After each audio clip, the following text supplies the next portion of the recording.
Il fait ridiculement chaud. JPP.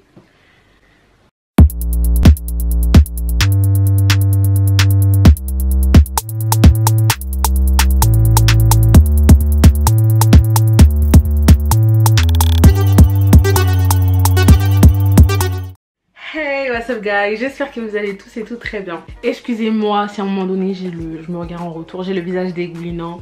Gros, j'ai chaud, il fait trop chaud. Voilà. J'espère que vous allez tous et toutes très bien. Pour les personnes qui ont vu mes vidéos précédentes, peut-être que vous remarquerez que la qualité est un peu mieux. J'ai changé les réglages, je vais voir si comme ça fonctionne et si c'est le cas, je laisserai toujours comme ça. Simplement la vidéo qui sortira la semaine prochaine, par contre, aura peut-être une qualité moins bien parce qu'elle a été filmée avant.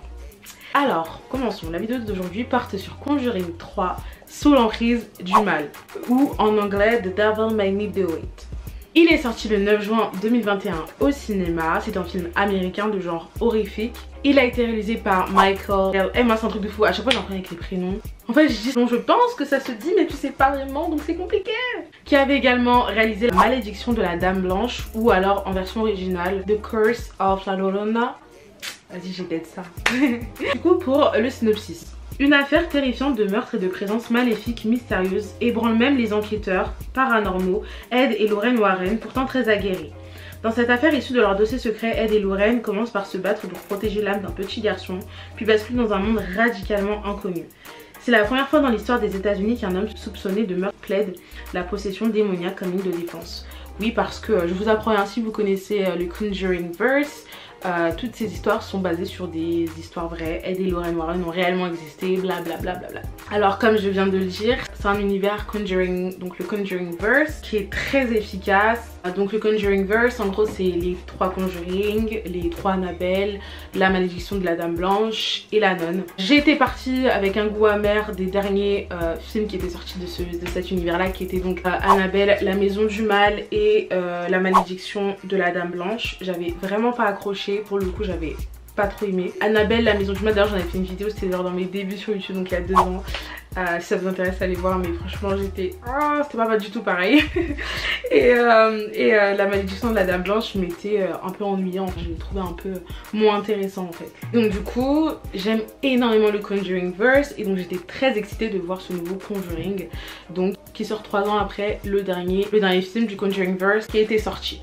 Alors faut savoir un truc premièrement, c'est que moi personnellement les films d'horreur ne me font pas peur, vraiment. Les jumpscares généralement ils marchent pas, je trouve que souvent ils sont mal placés donc peu efficaces. J'ai plus peur, on va dire, peur c'est un grand mot, mais on va dire j'ai plus tendance à être effrayée de par exemple de films comme des films en fait found footage, donc à la Blair Witch, à la Paranormal Activity, à la Rec. Mais justement les Conjuring, pourquoi j'avais tant aimé en fait cette saga, enfin pourquoi j'aime tant cette saga, c'est parce qu'en fait les 2 premiers Conjuring, eux justement arrivaient à me faire peur, arrivaient même avec leur jumpscare, c'était pas grave, j'avais quand même peur et c'était ce que je recherchais. Et aussi Annabelle 2. Dans le Conjuring Verse, j'aime plus particulièrement Conjuring 2 et Annabelle 2. Voilà, les secondes sont toujours les meilleures. Et je les ai vraiment aimés. Les regarder encore aujourd'hui me met mal à l'aise, ce qui est très rare généralement avec des films d'horreur et tout. D'ailleurs j'ai une vidéo très prochainement qui sortira sur la saga qui m'a traumatisée. Mettez vos pronostics si vous avez des idées. Mais cette vidéo va être incroyable, littéralement. Alors... James Wan, c'est le grand maître de la réalisation de l'horreur.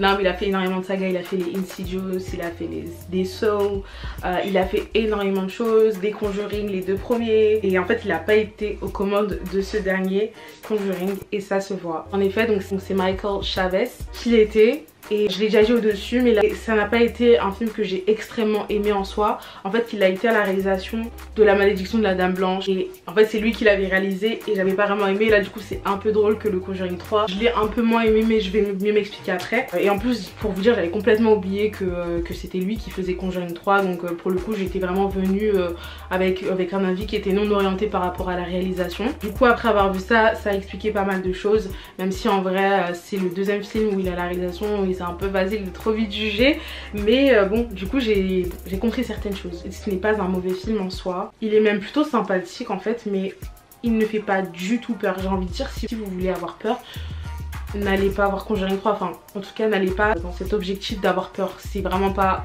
ce que le film fait à mon sens.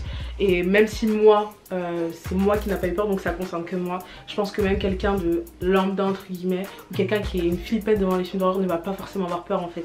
J'avoue que j'ai sursauté pour au tout début, genre il y avait un jump scare qui m'avait vraiment effrayée. Enfin effrayée, voilà, j'étais étonnée, mais ça c'est tout. Tout le reste du film pas du tout. Et en fait j'ai été déçue parce que comme je vous l'ai dit, habituellement les Conjuring ils me font peur, c'est leur force, c'est ils m'ont fait peur. J'avais mis la barre haute pour Conjuring 3, d'ailleurs mettre la barre haute, avoir des espérances et tout, c'est un truc que je ne fais jamais parce que je suis très souvent déçue et que je préfère me dire va les yeux fermés, ok, vas-y, parce qu'à trop en attendre on est toujours déçu. C'est un truc de fou. Des fois on en attend beaucoup et on est vraiment trop content, donc ça c'est génial. Mais dans la majorité des cas, bon, l'espérance n'est pas la plus bonne. Mais en tout cas, concernant ce Conjuring 3, il m'a stimulé au début et à la fin. Et c'est tout. C'est-à-dire que tout le milieu du film, c'était pas nul, mais ça m'a pas stimulé pour vous dire. À un moment donné j'ai somnolé, bon après je m'étais réveillée très tôt aussi, mais j'ai somnolé tellement j'étais pas forcément dedans en fait. Les jumpscares utilisés, je trouve qu'ils ne fonctionnent pas, ils ne font pas peur. En fait la tension elle est déjà descendue quand ils arrivent, donc c'est pas efficace du tout. Et surtout ils sont vachement prévisibles, du coup tu t'attends à ça, donc la peur elle est moins. En fait c'est peut-être le bruit, en fait le son du cinéma qui va te faire peur, mais c'est pas en soi le jumpscare en fait, c'est ce qui... Ouais non, c'est pas ça. Il y a des scènes que j'ai trouvé assez inutiles. J'avoue, je me suis dit ouais, genre pourquoi? Notamment une dans une cuisine où en fait c'est un personnage qui est tout seul, qui est isolé. Et il va se passer ce qui va se passer. Et genre la scène elle doit durer environ 5-6 minutes. Elle se termine et je suis là en mode... À quoi ça a servi? Enfin je sais à quoi ça sert, mais le pire c'est que j'ai compris, enfin la scène on comprend son but, c'est pas bien compliqué. Mais t'as l'impression qu'elle est posée là au milieu d'un film en fait, elle est là, ok. Je vous jure, c'est la scène est passée, je me suis dit ok. C'était très chelou, je trouve que c'était un peu mis là au hasard en fait. Et en fait je me suis rendu compte que je préférais largement les Conjuring quand ils sont basés sur une famille, sur plusieurs personnages. J'aime vraiment la formule famille. Dans Annabelle 2 c'était pas la famille, mais j'ai quand même énormément aimé. Et en fait je pense que le fait que, même si l'histoire du Conjuring 3 elle est intéressante, mon intérêt était moins important que dans les précédents parce que bah on se concentrait sur une seule personne, c'était pas du tout la même histoire, pas le même environnement, enfin bref. Le personnage méchant, parce qu'il y en a toujours un de ces troisième films, je l'ai pas trouvé forcément marquant. Je pense que c'est un méchant qui est vite oubliable, qui faisait même pas peur à mon sens. Je l'ai même pas trouvé intéressant en fait à le voir, ce personnage. Toute l'intrigue autour de ce dernier est un peu osef en fait, pour être tout à fait honnête. Là où dans les précédents, bah, il y avait un intérêt porté aux méchants, on va dire, il y avait un intérêt porté aux entités principales, il y avait, tu voulais savoir le background, l'histoire, etc. Bah là pour le coup moi ça m'a pas du tout fait ça pour Conjuring 3. Je suis sortie mitigée parce qu'à la fois il était sympa mais il n'était pas incroyable. Je dirais que c'est un film moyen en fait, il est ni mauvais ni très bon. Et si on souhaite comparer, les deux premiers Conjuring sont largement au-dessus, mais clairement, très largement au-dessus. Concernant les entités du film, elles ne me faisaient pas peur du tout, genre limite certaines elles étaient ridicules. Problème dans un film d'horreur. Pour la majorité, elles, à mon sens, ne faisaient pas peur en fait, ouais. Certaines étaient ridicules, c'est-à-dire que c'est absolument pas le but, c'est dommage, vraiment c'est dommage parce qu'il y avait quelque chose à faire mais... ça n'a pas fonctionné pour moi. Le film en fait plus une enquête paranormale qu'autre chose. Pour les précédents films aussi, mais là c'est différent. Ici la peur ne prime pas sur l'envie de voir le dénouement en fait de l'enquête, de l'histoire, vous voyez. Moi dans les précédents films, l'histoire bien évidemment elle m'intéressait. Mais en fait c'était les moments flippants, en fait de voir les scènes flippantes qui allaient arriver, de voir les moments scary hey hef qui arrivent, qui me, tu vois, qui m'excitaient. Et là c'était plus de savoir la fin en fait de l'enquête. C'était même pas d'avoir peur, c'était pas de... Ouais c'est alors que film d'horreur quoi, enfin c'est un peu le but. En fait l'histoire elle était plus stimulante que le côté horrifique. Comme j'ai dit dans le synopsis, ce cas-ci cherche à innocenter un homme qui a commis un meurtre et qui dit que ce meurtre a été fait sous l'emprise du diable. Parce que du coup il était possédé et il n'était pas conscient de ce qu'il faisait. Donc on suit vraiment l'histoire de A à Z. Et on a envie d'avoir un déroulé d'enquête, on a envie en fait plutôt que de peur particulière, voilà. C'est pour ça que je dis que c'est plus une enquête paranormale qu'autre chose. Plus cette personne possédée tout au long du film, je l'ai pas trouvée non plus hyper intéressante car très légèrement développée. Voilà, c'est un personnage qui est pas énormément développé et accompagné d'une love story qui est un peu cliché quoi, on va pas se mytho, le truc est un peu cliché donc bon, ça arrange pas la cause. Ça ne m'arrange même pas du tout.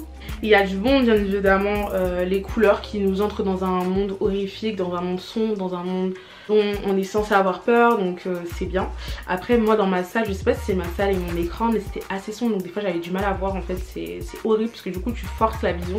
Mais bon, après au niveau voilà du visuel, c'était assez sombre, donc ça plonge bien dans l'univers Conjuring encore une fois. Jeu d'acteur globalement bon, très bon même en fait, quand je pense à Vera Farmiga et à Patrick Wilson, c'est vraiment de très bons acteurs. Ils déçoivent jamais dans les films Conjuring, c'est un truc de fou, toujours au top. En plus ils ont une très bonne aura à deux, ils forment un très bon duo, enfin c'est vraiment un duo efficace. Vraiment ils fonctionnent à fond quoi, c'est de super acteurs de toute façon, donc bon c'est pas étonnant. L'intrigue elle est claire, nette et précise, tout nous est expliqué, limite des fois on a l'impression qu'il y a un travail de pédagogie, mais ça c'est dans tous les films Conjuring où on t'explique en fait des trucs concernant le paranormal et l'occulte, donc c'est sympa, ils le font bien en plus. Il y a une bonne scène d'intro, ça aussi c'est un bon point. Il y a des bons effets spéciaux, même si je vous avoue que par exemple pour la scène d'intro, elle est bien parce qu'elle nous plonge direct dans la chose. Moi j'aime bien quand le film il commence direct, on n'a pas le temps. Je kiffe et du coup j'ai trouvé ça cool. Après au niveau de cette scène d'intro, au niveau de ce qui se passe, tu vas voir un visage en fait à un moment donné. Tu te dis bon, c'est un peu weird. Mais la scène d'intro elle est bonne. Il y a de bons effets spéciaux, voilà pour le coup ça c'est bon quand même, c'est bon dans la globalité. Pour la partie sans spoiler je vais m'arrêter là. Donc écoutez, globalement ce qui doit en sortir c'est que vous allez vous divertir on va dire en allant le voir. Mais c'est un film moyen, c'est pas un film...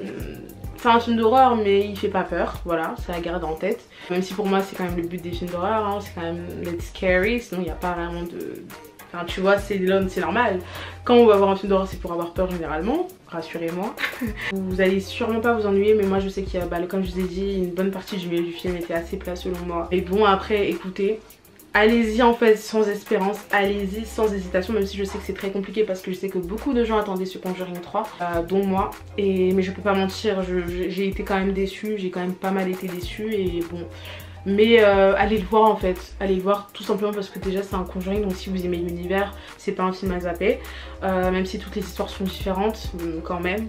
Mais ils ont fait mieux, ils ont fait bien mieux. En tout cas, Conjuring 1 et 2 sont bien meilleurs. Voilà, donc on passe en partie spoilers. Alors le fait qu'en gros ce qui a brisé en fait la malédiction, ou du moins qui a arrêté tout ça, c'est le pouvoir de l'amour, ça m'a saoulée. Genre je vais vous dire la vérité, ça m'a saoulée. J'ai trouvé ça trop facile. En fait, et généralement les choses qui sont résolues, les choses comme ça par exemple si on parle de films d'horreur et tout, qui sont résolues grâce à la force de l'amour, de l'amitié, etc. Je trouve ça trop facile et ça me saoule, genre je trouve ça pas du tout efficace en fait, je trouve ça hyper décevant en fait par rapport à tout ce qu'on a vu avant. Je trouve que ça vient casser une dynamique, ça vient casser quelque chose, enfin c'est un peu nul, très clairement je veux dire ce qui est. Je préfère qu'une fin elle se termine aussi avec je sais pas un dénouement, quelque chose différent que l'amour et l'amitié, etc. J'ai l'impression que c'est sorti un peu de nulle part malheureusement. Je trouve que ça fait un peu fleur bleue en fait dans un monde occulte d'avoir une fin qui vient tout casser avec quelque chose de plus terre à terre, on va dire l'amitié, l'amour et tout. Je trouve ça un peu simple, c'est dommage. Même si en soi la relation Ed et Lorraine, les origines, j'ai bien aimé. Je trouve qu'elle a pas, enfin on nous a juste posé 2-3 scènes comme ça d'avant, c'est mimi, mais voilà. Et moi après personnellement je les aime pas que en tant que spécialiste des sciences occultes, je les aime aussi en tant que couple, parce qu'en plus de ça comme j'ai dit les deux acteurs forment un très bon duo, mais en plus je les trouve super mignons, je les trouve vraiment, je sais pas, j'aime trop leur couple quoi. J'avoue que l'histoire du père et de la fille, concernant la malédiction, etc., le père qui s'intéresse à la sorcellerie, ça aussi j'étais un peu en mode oseille, je me suis dit bon c'est pour les besoins de l'histoire, donc encore une fois c'est pas très grave, mais bon moi ça m'a pas plus intéressé que ça. Genre je me suis dit pourquoi pas mais pourquoi, enfin voilà j'ai compris, mais moi personnellement j'ai pas porté grand intérêt. Dommage aussi qu'ils n'ont pas pu expliciter, ça c'est un truc que je me suis fait la remarque après, la maladie en fait de Lorraine, sa souffrance, parce que vous vous rappelez dans le Conjuring d'avant elle souffrait un peu etc.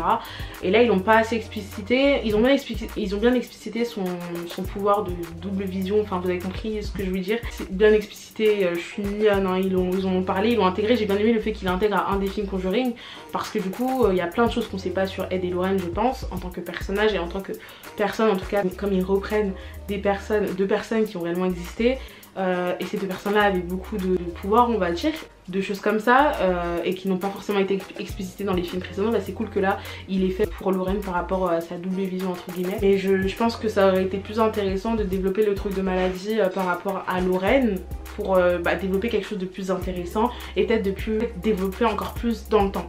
mais ils l'ont pas fait, dommage. Peut-être qu'ils le feront pour le prochain Conjuring ou autre, mais voilà.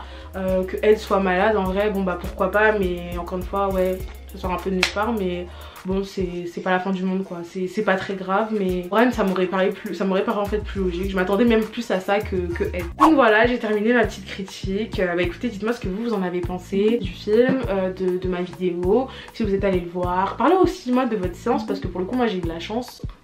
Je suis allée voir un film d'horreur le jour de sa sortie à 18 h dans une salle en région parisienne, en Vaste-Fr, dans Paris, enfin bref.